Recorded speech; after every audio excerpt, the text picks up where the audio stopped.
লাল বাজারে গলির মোড়ে পান দোকানের খরিদ্দার, বাকের আলীরা দূরে মেয়ে নাম ছিল তার গুলবাহার। লাল বাজারে গলির মোড়ে পান দোকানের খরিদ্দার, বাকের আলীরা দূরে মেয়ে নাম ছিল তার গুলবাহার।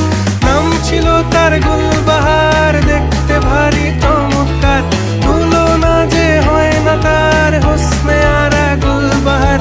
বাকের